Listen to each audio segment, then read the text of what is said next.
game number 2 of our second semifinal, Vitality versus For the Dream. Suijay, Inverum, it's your call. I don't know what's going on right now. That last game left me a little bit frazzled, TBH. I can't imagine how these players are feeling going into this, but I'm looking at this now, and I'm seeing the Malik, I'm seeing the Zenial, and I'm starting to wonder if it's all about the second they try and jump on Kali, rather than Malik going into their backline, he goes back into your backline. He protects, saving them as well, having Rez there, having Relax, having that taunt. Maybe this is actually all about the late game once again here for the Dream. But yeah. Vitality, I mean, that's clearly, you know, I'm looking at this draft, I'm thinking it through here. But Vitality showed that if you let them get ahead in the early game, they can do work with it. Yeah, exactly. In late game, Wonder Woman, even though how tanky she's going to build, cannot survive a full barrage of the Kali ultimate. That's going to do so much damage. And that's something that now Vitality needs to do the same thing. They cannot let the side of For the Dream get to their late game power spike, because you think about it, I mean, late game teaming, late game Violet is extremely strong, and late game Tulin is pretty good too, but Tulin is not as good as a late game Kali. And look at Azure trying to make the play with the Pooty Poots. So aggressive. I love how he plays his teaming. Yeah, Azure is everywhere at once. He is constantly a threat. Moon needs to be cautious here as well. Walking into the discretion there from Shurko, needs to be cautious there not to take too much early initial pressure there as well. Because Kali, she does okay in the mid game. Like, if she can get off her ult, she can line that up, she does all right. But Grizzly Q is the target now in the bottom lane, diving in there. There's the first blood once again from Vitality. King almost paying for it with his life, but getting out just fine there. There was the solid rotation they needed. Again, Teamy, such a good hero, so popularized. We're seeing why.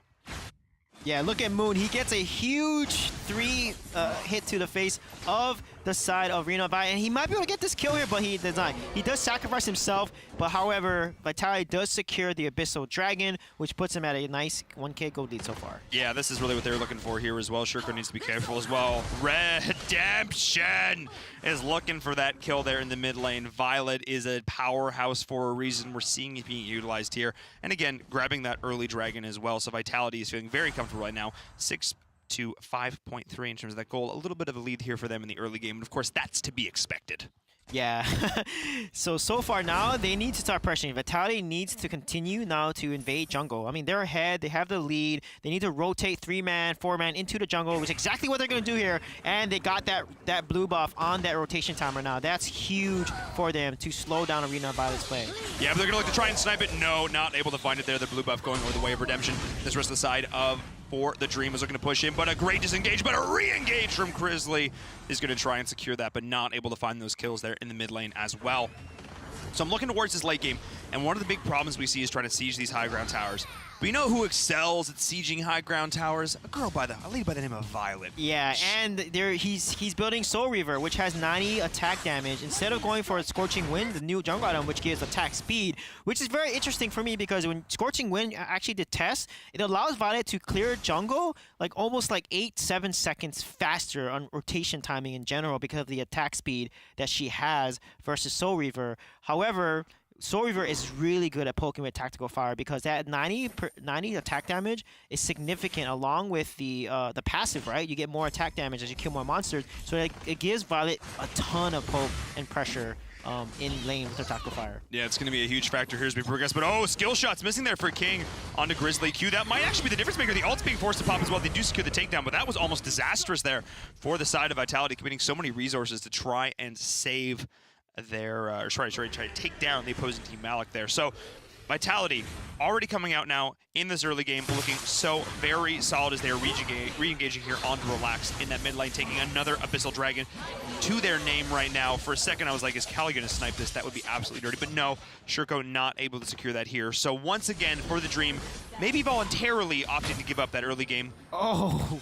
But Moon will fall. Yeah, that Enduro was not in time, but Teamy, I don't think Teamy has the ultimate up. No, Teamy used it and does not have it up to revive Moon. So we're looking now towards this mid game. we're starting to see the lead come out right now for Vitality. But one thing they haven't been able to do quite so well this game that they were in the last was taking those structures. That the structures for the side for the Dream are still very healthy, whereas at this stage in the last game, they were starting to really get the momentum rolling and looking to convert on those structures as well. So that's one thing that I'm noticing the Vitality is not quite finding as much success with here, despite the fact that they do have that Violet. But of course, focusing on getting those early jungle stacks being so crucial here. Once that starts to wrap up, complete move forward, we're going to start to see Vitality, I think, get more aggressive overall on the map. And Sweet Taro had such a fantastic impact in game number 1. I'm excited to see what he can do game number 2 here on that Chognar, assuming he doesn't die right now. Yeah, I don't think he's going to be able to get out because Chognar is just unCCable. Every time he uses his energy surge, he has Void Cleanse to remove any control effects on him. And I think now, with Vitality, if they don't try to push down some more towers and continue to dominate and starve out the side of For the Dream, they're going to give For the Dream a chance to come back here. It looks like Rez is going to be caught out here. He's going to be caught out. The damage, though, is coming in. Shuriko going to peel for him beautifully here.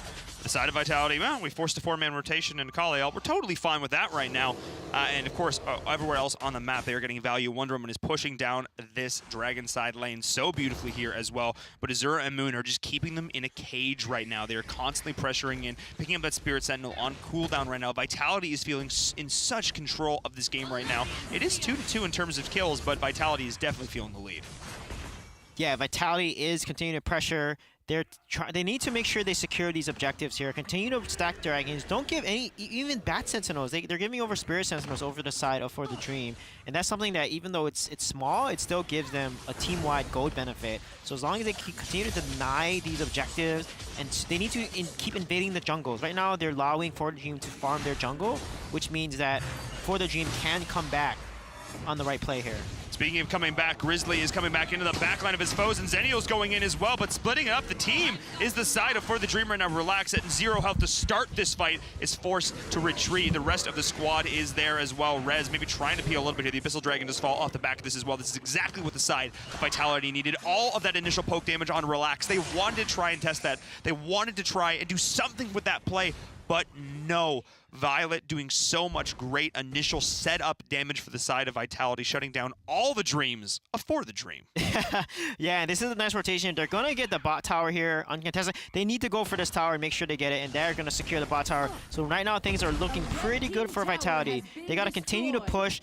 Win the Dark Slayer side of the map. Dark Slayer is in play now. They need to take down a tier 1 tower, secure the Dark Slayer, and then force down more towers to continue to snowball their lead here and not allow, like last game, for the Dream to come back in this late game. Yeah, they really need to focus on that. I talked about this as well. The structures need to be a priority here for the side of Vitality, and For the Dream is just going to try and hold on as best they can. Try and get that Wisps farmed here. That is really the goal on their side.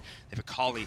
They have a Wisp. They need to get these heroes online. They need to boot up the drives right now, but Arena of Violet is the target. Azur is there. The damage from Redemption almost instantly annihilating that hero, but now Kali's going in there trying to snipe with the blue buff. Not quite able to do so, as Azur is being such an amazing frontline for his squad. Grizzly Q, though, we have to talk about this Malik as well. We can't leave him out, because late game, he also hits pretty darn hard. Yeah, he does, especially when he lands his abilities on all the heroes. He does true damage, which is actually significant and adds up. Ignores all types of armor or magic defense.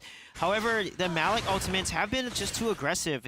Actually, in that last fight in their top jungle, he ulted and Zeno had to then ult on top of him. But of course, he ended up where he left. And yeah, exactly. And it wasn't the right initiation. And I think they need to time that better and fight kind of on top their team instead of splitting up and allowing Vitality to then focus one of their carries on, because they're split. So they need to make sure they're playing together here. They really need to here as well. This is going to be a big factor. As the fight is breaking out in the top lane right now. They are diving in under the tower. Relax, trying to find the taunt, not able to do so. That was a huge misplay there from Relax, and that is not the bush to leave in, dear friend. Azur, though, is tanking up a bit of this initial damage. If he dies, it's not a big deal, though. Rez is going to be the front line here, and he is going to be also the target of the Ire of Vitality. They are going to take him down. Azur does survive as well. That was huge, but one tower shot. The follow-up is there. Grizzly Q trying to find the takedown. Yes, they do so there, but that is going to be Teamy dropping for real this first time. Nicely done. What a nice Malik ultimate there, landing the cleave. You can see the amount of damage that cleave does. Even with the shield, it doesn't matter. It's true damage. It's just going to ignore it and kill them. So very nice initiation by Grizzly Q there. But a nice initiation from the side of Vitality as well. King is here once again on this Wonder Woman, finding that weak target. Grizzly Q feeling a little bit overconfident from his very nice play, and is then swiftly corrected there, sir. Don't get your ego out of line right now, because look at the split pushing that's been going on from the side of Vitality. They are getting pressure all across the map right now. This is huge. It's only 4 kills to 3, but this game has had so much action. Yeah, Shurko is so underfarmed. This is a really bad position for Kali to be in. Kali has 5k compared to Tulin at 6k. That's going to really be the damage potential from Kali is really not there right now. She needs to continue to farm and finish her Hekates for that Pierce. She has Enchanted Kick, she has Boomstick, which is going to give a lot of burst damage, but she needs to finish at least 3 tier 3 magic items to really see the potential of her damage shine. But this is the thing, and I talked about this in the draft, one of the things that Violet is able to do so well is poke down these towers. It's very hard to turtle against a Violet. Azur is going to be drawn in now, but the rest of the squad is there. Shurko is blowing the ult as well, doing a lot of great damage here, but just not enough. He just doesn't hit hard enough yet. This is huge, but Rez, the pullback, the follow-up onto Azur, he is going to drop the towers there. The Rez is going to be enough. He's going to try and revive, but look at the damage coming in from that Wisp, forcing the full retreat of Team Vitality. Let's get out of here, they say. But again, turtling is not in the cards here for the Dream. They're going to have to fight because they will just be broken down. War of attrition. Yeah, this is just, what a good play by Azur there. Just letting the entire team get distracted and using a teammate out to then just revive himself. However, they weren't able to get that tower. They need to get Darkslayer. They need to push all these waves, clear all of the jungle, just keep farming, get to their tier 3 full item build, 4 or 5 tier 3 items, get Darkslayer, and then Vitality can end this game. And we saw last game that they had such a hard time closing these games out, so they gotta make sure they stay focused, push these waves, and now is the perfect time to then rotate to Darkslayer and rush it right now, because they have the Vision Bird, it's giving them vision in that top jungle, and that's exactly what they're doing right now. Yeah, this is exactly it. You called it there, Suijay, forcing the fight here onto this Darkslayer, but look at the damage they have. There's not even gonna be a fight. For the Dream has no chance of getting here in time, and this is the huge buff that Vitality is going to need to push in onto this high ground. This could very well be GG unless we see a masterful defense from the side of For the Dream.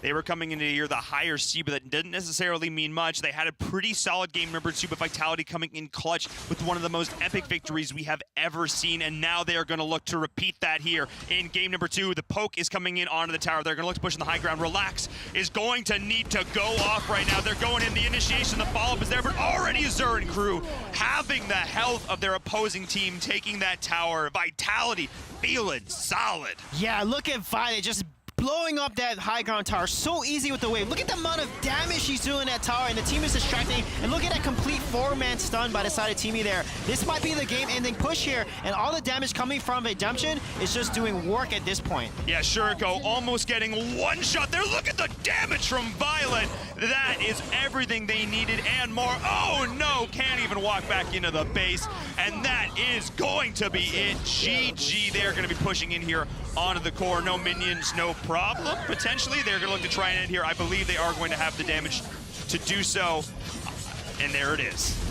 That was convincing. Game number 2, Vitality coming out on top. They will advance to your grand finals here for